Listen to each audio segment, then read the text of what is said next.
Deep Dive Film School makes no claim of ownership of the film footage used in this episode. The film footage is owned entirely by the copyright holders. Also, we're going to spoil the hell out of this movie, so this is your warning. Welcome to Deep Dive Film School! Oh, this week we're going to get into that one scene from WALL-E. Let's dive in.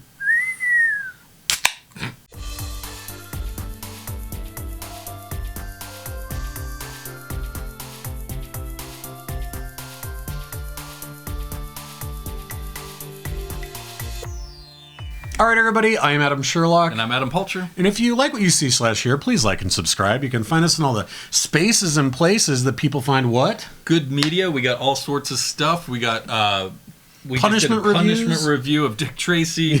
We have festivals constantly going. We do that one scene. We have 101s. We have a bunch of things that you guys can subscribe to, and a bunch of different segments, and follow our playlists, all that stuff. Yeah, smash that subscribe I never don't button. say that. No. You can do whatever you want. You can do whatever you want. Don't smash it. I'm very excited to talk about that one scene from WALL-E. I know. Which scene is it? This is the opening scene. I think this is the one. This movie's incredible, and I forget how incredible this movie is just watching this first 8 minutes. Boy, there's so much to say, not only about the movie, but just the scene as an exposition piece is masterful. Yeah. There's so many layers to what's going on here. I just love this movie. Probably one of my favorite Pixar movies. Oh, yeah. I think it's definitely one of the best. I mean, I think it's one of the... This is a crazy thing to say about Pixar, but I think WALL-E is probably the most thoroughly thought through of all the Pixar films. They always have great ideas and create mythology based around whether it's Toy Story, and you're Inside like, okay, Out here's is a great one. Yeah, Inside Out's great. Soul's great. I think that they always do a really good job of it. Yeah. But the scope and breadth of what they're trying to say with WALL-E, and apparently, totally. I mean, this all came down to director and creator Andrew Stanton, as they're wrapping things up on Toy Story. Basically jots down this idea: what if mankind had to leave Earth and somebody forgot to turn off the last robot? That was it. That was the pitch, right? That's amazing. You go, that's incredible. And then from there, he started to work backwards from that. And really, why did they leave Earth? And what does this robot do? And all these different ideas. I love how it's revealed. Yeah. It's amazing. That's where you come up with the trash compactor robot. That's where you come up with there's too much garbage on Earth and all these other ideas. And all these bits and pieces were helped along the way by them doing a lot of the art direction. The art direction itself helped them create what the world looked like and what the problem was. So they were looking at things like Chernobyl, right? Yeah. So okay, all human leaves, and so what does it look like after that? Sure. And the city of Sofia in Bulgaria, and one of the art directors, Anthony Christoph, was from Sofia. That's and right. Was they always would have so much problem storing their garbage. They didn't have anywhere to store it, and so they would build these huge barricades to put all the garbage behind, and sometimes the barricades would fail and the garbage would fall down. Well, and we get this is just a hauntingly beautiful movie, right? Especially this opening scene where it really shows this mass scale, like the destruction of something like Chernobyl, and the denigration that would actually take literally thousands of years for WALL-E to do by himself. It could just never get done. Well, and we can see that there were other WALL-E robots, right? But that he's the last one, and he's doing his job. He's doing the thing he knows how to do. If I were to teach a film class, this is the ultimate show don't tell scene. Yep. And I always preach these kinds of scenes. I love that when you can speak a language without saying anything, right? And getting so much emotion and relativity to what they're saying here. And you just don't see that in a kid's movie, right? Oh, no. If someone turned this on and didn't know that the title was WALL-E, they could have thought we were talking about Dawn of Man or something like that for this first 8 minutes, right? Totally. Well, and if you think about it, even, as you said, even in a kid's movie, normally what happens... that has been tried and true of Disney since the beginning of those movies is this idea of this character's going to sing about what they want in life, right? It's and that's your exposition dump is going to be Belle talking about how this shitty baker keeps making the same bread every day. I wish that something different would happen, right? No, and here, you're saying, it's all exposition with just you watching, like, oh, this is the future of the world. A non-human thing, kind of go through its day to day. Yep. That's all we're watching. But it's the world they built around him. Obviously the B&L stuff is everywhere. Oh yeah, big and large. And they do an amazing job of, or by and large, sorry. By and large, of just kind of showing this like big corporation that took over everything, literally everything, and made you fat and created all this waste and all this stuff, where the skyscrapers are now these piles of trash. Yep. And he's been seemingly doing it for 700 years. I don't know if you know what WALL-E stands for. Do you know? Oh, I read it, but I can't. What is Waste Allocation Load Lifter Earth Class. Oh. So the E is Earth. Okay. So kind of interesting there. But yeah, because there are the other WALL-E or Wall A's or whatever. There's different later. versions. We see this like graveyard of old robots that did get turned off and stuff, and we show those things. And like we also see these graveyards of some of this like clean energy stuff. Like they show wind turbines and like old refineries and nuclear power plants and all this stuff. And that kind of shows to a degree. This is very.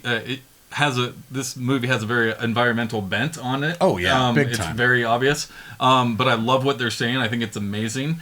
But showing that like, hey, they tried clean energy, but maybe it was a little too late. Yeah, totally. Like that, right? Like too little, too late. Well, and I think it's worth. We don't need to belabor this point, but it's definitely worth mentioning.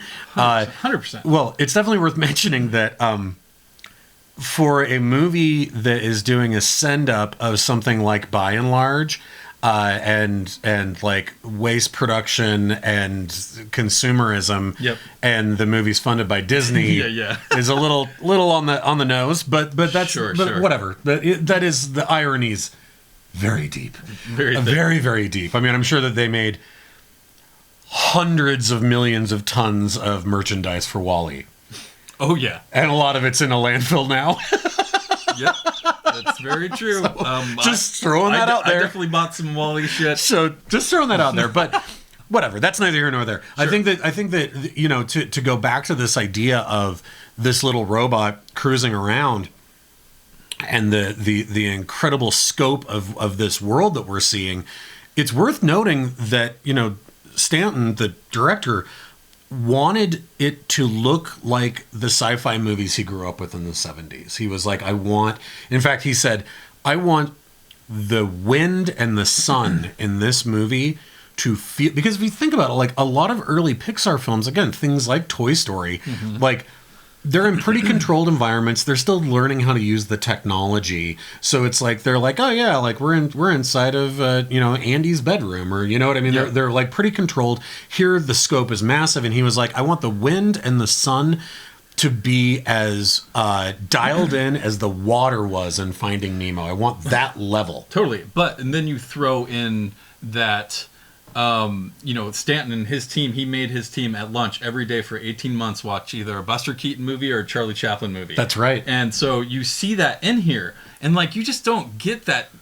First off, that contrast of what you're talking about. We're talking about the end of the world, and we're talking about Charlie Chaplin, kind of like totally like silent comedy. Right? That's what we're trying to. That's what he's trying to do here. To go to your point even more so, I think along with that also is that they're watching Buster Keaton and stuff like that, but they're also watching THX 1138, and I think that one of the things that Stanton said was that 70 millimeter grain was missing. There's something about the way that there's a little bit of fisheye lens to it. It compresses it a little bit. There's that lens flare. There's these different elements that were missing. And so you know who they do with animation too. You know who they got a hold of to consult? Roger Deakins. Huh. Oh yeah. That's great. Isn't that amazing? They got Roger Deakins and Dennis Muren to advise on lighting and atmosphere. So they basically went in as real cinematographers, and they were like, if this is what you want it to look like, this is how you create it with a computer, which is brilliant. All of that research is so thoughtful, and you can see it throughout this movie, and especially in these opening scenes. But stuff like that, you just don't see in 99% of dumbed down kids' movies. Yeah, right? totally. It's a really kind of revolutionary movie for animation. I think to have it be able to be multiple things like that, I think that's really amazing. Well, and I think, again, back to your point about sort of Buster Keaton, they modeled the character Wally obviously on these silent film stars, like you're saying. But the other part of it is basically personality-wise, they wanted it to be the personality to be Luxo Jr., which is the Pixar lamp, right? Yep. Just something where it's like, again, whistles and noises and knocks and these little sounds and things like that. And then the only other part of its personality are those binoculars. But it works. It completely works. There's no dialogue through the first 5 minutes, and in that point is when Fred Willard comes on, and he's like the CEO of By and Large. He's like perfect, like yes man, and just like charming guy, right? That they put in front of people, and he declares like state of emergency and all this stuff. We kind of get through like and there's the tags and they have like a stuff. cruise ship in space that they're gonna send people to. That's right. Yeah. Oh, there's more space in space. Wasn't it supposed to be a 5-year voyage or something? Yep, and it's. I think he's seemingly been doing this for like 700 years or something. None in the first 5 minutes. Eve's dialogue starts 22 minutes in. Wow. And it's 39 minutes until a human character actually speaks in the movie. Whoa. Like, that's crazy for a kid's movie. That's amazing.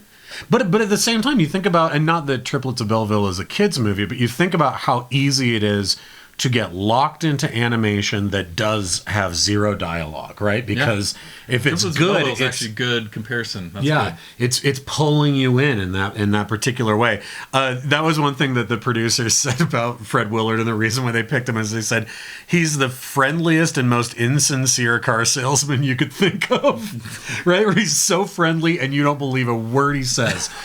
And then, obviously the other benchmark here is that it's the first Pixar movie that has a live-action human being in it, right? And they went back and forth about this because they said, and if you think about it, it makes perfect sense, and it is very subliminal. I don't think that I realized the intention until I read about it, but it definitely works, which is if they had heightened caricature, human-style characters, and it's still Fred Willard, but it's a heightened kind of caricature figure... Mm-hmm. Then that when you do see the humans after 700 years, and they're these big blobby fat asses, you wouldn't think of it as being quite as tragic. But if you see a real flesh and blood human being, and then you see what we've become in 700 years, then the tragedy of it and the insanity of it like hits home. Yeah. Right? And I went, oh my God, that's so right. Because like, I've never thought of if that. Fred Willard looked like, let's say, the main character from Soul, like if that's what Fred Willard looked like, right? You'd be like, oh, okay, yeah, they got fat. But instead, the difference between here's a flesh and blood actor, and now 700 years in the future, if you are in a flying seat your entire life, you look like Flubber. Right, like that, it totally works, and it affects you in a very different way. Interesting. So obviously, I've never thought of that. Newsflash: Pixar's really good at what they do, but it's like that level of intention is why their movies are so good. Well, right? it's weird because we've seen the post-apocalyptic world before, right? But usually not on the scale, of course, because of the animation. But usually it's a human that is trying to save the world, not a trash robot, right? Yeah. And so, it's kind of interesting. We've also seen the robot like have human tendencies and feelings, like it becomes like a real thing, even though hasn't been around humans for 700 years. Yeah. It's going through the human experience down there by collecting its things. It's watching Hello Dolly. Yeah. It's collecting Zippos. Out there. Barnaby. Yeah, Hello Dolly's a really interesting part of this, but that's a great because they're showing space and stuff and everything. It was a good transition into that, but that fades away, right? And we get this. But I love that he's a collector. Like to my heart, that's really cool that he's able totally. But that's how. To me, how he's getting these human emotions is going through the experience by collecting our things. You know what's interesting about that, and I didn't think about this till just now, is you're right. We've seen dystopian futures before, and we've seen robots that have human attributes before.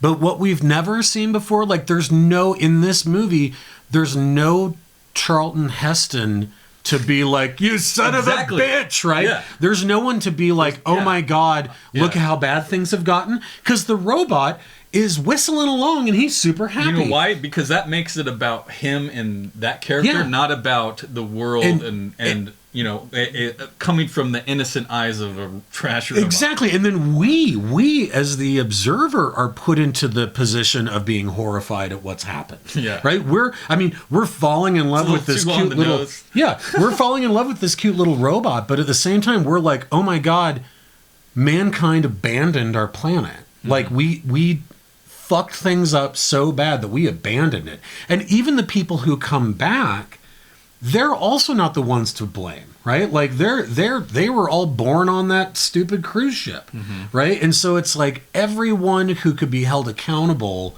doesn't know another life. It's after 700 years? Yeah, everyone who could be held accountable has been dead for hundreds and hundreds of years. Yeah. And the only people, and that's a really smart way to be able to put out a mainstream movie about environmentalism without getting preachy at all, and instead just like dropping it at the feet of society and saying, this movie starts 700 years after we fucked everything up. And you're like, whoa, wait. And you're like, this is a kid's movie? And you're like, yeah, it's adorable. You'll love it.